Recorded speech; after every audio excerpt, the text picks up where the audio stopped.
ರಾಧೆಕೃಷ್ಣ. ಓಂ ಶ್ರೀ ಗುರುಭ್ಯೋ ನಮಃ. ಶ್ರೀಮನ್ನಾರಾಯಣೀಯಂ ದಶಕಂ ನಂಬರ್ 90. ವಿಷ್ಣು ಮಹತ್ವ ಸ್ಥಾಪನ. ಟ್ಯೂನ್ ಫಸ್ಟ್ ಶ್ಲೋಕ ಸಾಂದ್ರ, ಸೆಕೆಂಡ್ ಟು 11th ಶ್ಲೋಕ ಮೋಕ್ಷ.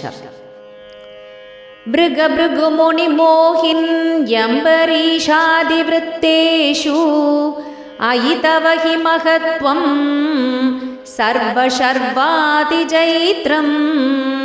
ಸ್ಥಿತಮಿಗ ಪರಮಾತ್ಮನ್ ನಿಷ್ಕಲಾರ್ವಾಗಭಿನ್ನಂ ಕಿಮಪಿ ಯದವಭಾತಂ ತದ್ಧಿರೂಪಂ ತವೈವ ಮೂರ್ತಿತ್ರಯೇಶ್ವರ ಸದಾಶಿವ ಪಂಚಕಂ ಯತ್ ಪ್ರಾಗುಃ ಪರಾತ್ಮವಪುರೇವ ಸದಾಶಿವೋಸ್ಮಿನ್ ತತ್ರೇಶ್ವರಸ್ತು ಸವಿಕುಂಡಪದಸ್ತ್ವಮೇವ ತ್ರಿತ್ವಂ ಪುನರ್ಭಜಸಿ ಸತ್ಯಪದೇ ತ್ರಿಭಾಗೇ ತತ್ರಾಪಿ ಸಾತ್ವಿಕತನುಂ ತವ ವಿಷ್ಣುಮಾಹುಃ ದಾತಾ ತು ಸತ್ವವಿರಲೋ ರಜಸೈವ ಪೂರ್ಣಃ ಸತ್ವೋತ್ಕಟತ್ವಮಪಿ ಚಾಸ್ತಿ ತಮೋ ವಿಕಾರ ಚೇಷ್ಟಾದಿಕಂ ಚ ತವ ಶಂಕರ ನಾಮ್ನಿ ಮೂರ್ತೌ ತಂ ಚ ತ್ರಿಮೂರ್ತ್ಯಧಿಗತಂ ಪರಪೂರುಷಂ ತ್ವಾಂ ಸರ್ವಾತ್ಮನಾಪಿ ಖಲು ಸರ್ವಮಯತ್ವಹೇತೋಃ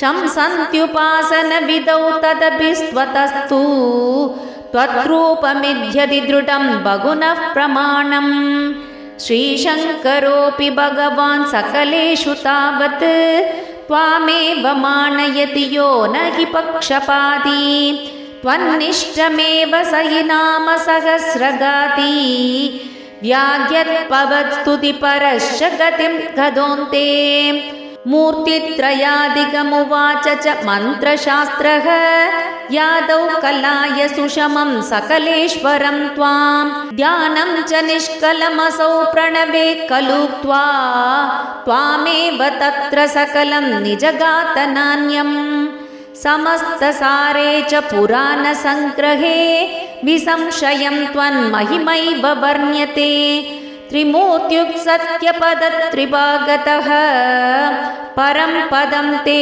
ಕಥಿತಂ ನ ಶೂಲಿನಃ ಯದ್ಬ್ರಾಹ್ಮ ಕಲ್ಪ ಇಹ ಭಾಗವತ ದ್ವಿತೀಯ ಸ್ಕಂದೋತಿತಂ ವಪುರಣಾವೃತಮೀಶ ಧಾತ್ರೆ ತಸ್ಯೈವ ನಾಮ ಹರಿಶರ್ವಮುಖಂ ಜಘಾತ ಶ್ರೀಮಾಧವ ಶಿವ ಪರೋಪಿ ಪುರಾಣಸಾರೇ ಯೇ ಸ್ವಪ್ರಕೃತ್ಯನುಗುಣಾ ಗಿರಿಶಂ ಭಜಂತೆ ತೇಷಾಂ ಫಲಂ ಹಿ ದೃಢಯೈವ ತದೀಯ ಭಕ್ತ್ಯಾಂ ವ್ಯಾಸೋ ಹಿ ತೇನ ಕೃತವಾನ್ ಅತಿಹಾರಿ ಹೇತೋಃ ಸ್ಕಾಂಧಾದಿಕೇಷು ತವ ಹಾನಿವಚೋರ್ತವಾದೈಃ ಭೂದಾರ್ಥಕೀರ್ತಿರನುವಾದ ವಿರುದ್ಧವಾದೌ ತ್ರೇದಾರ್ಥವಾದಗದಯಃ ಖಲು ರೋಚನಾರ್ಥಾಃ ಸ್ಕಾಂದಾದಿಕೇಷು ಬಹುಗೋತ್ರ ವಿರುದ್ಧವಾದಾಃ ತ್ವತ್ತಾಮಸತ್ವಪರಿಭೂತಿ ಉಪಶಿಕ್ಷಣಾಧ್ಯಾಃ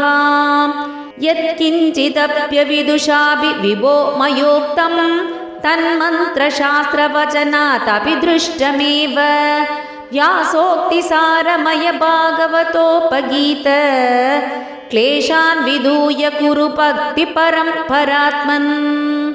ಶ್ರೀಹರಯೇ ನಮಃ, ಶ್ರೀಹರಯೇ ನಮಃ, ಶ್ರೀಹರಯೇ ನಮಃ. ಸರ್ವತ್ರ ಗೋವಿಂದನಾಮ ಸಂಕೀರ್ತನಂ, ಗೋವಿಂದ ಗೋವಿಂದ.